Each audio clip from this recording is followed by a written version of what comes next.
আসসালামু আলাইকুম। তো আপনারা দেখতে পাচ্ছেন এই পাতাটা কি পাতা, আপনারা কমেন্ট করে পাঠাবেন। তো যাদের টয়লেট হয়, মানে যাদের আমশাই হয়, তারা এই পাতাটা খেতে পারেন। এই পাতাটা যদি 5-7টা পাতা আপনারা খেতে পারেন ধুয়ে, তাহলে আপনাদের আমশাই একদম পরিষ্কার হয়ে যাবে। আর যদি আপনাদের কারোর রক্ত আমশাই হয়, তাহলে আপনারা এই পাতাটা ভালো করে বেটে যে রসটা হয় ওই রসটা খাবেন, তাহলে আপনাদের নিশ্চয়ই ওই আমশাইটা ভালো হয়ে যাবে। আমি যেটা মনে করি, মানে আমার তো আমারও অনেকবার হয়েছিল, আমি খেয়েছিলাম আর আমার ঠিক হয়ে গেছিল।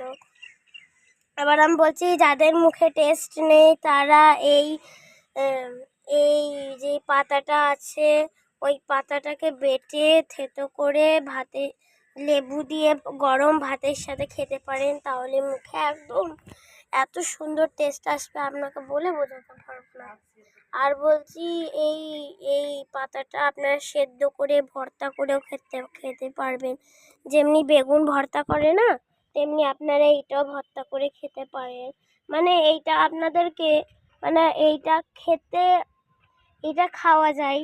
এইটা একদম ভালো করে ধুয়ে আপনাদের খেতে হবে, নাহলে এই পাতার যে জার্মসটা হয় ওইটা আপনাদের পেটে গিয়ে আপনাদের অসুখ হতে পারে কখনো কখনো। আর কখনো এটা আপনার জন্য পেটের জন্য ভালো, বেশি ভালো করে ধুয়ে খেলে আপনাদের পেটের জন্য অনেক ভালো। তো আসসালামু আলাইকুম, আমাদের ছাদ কৃষি গুরু।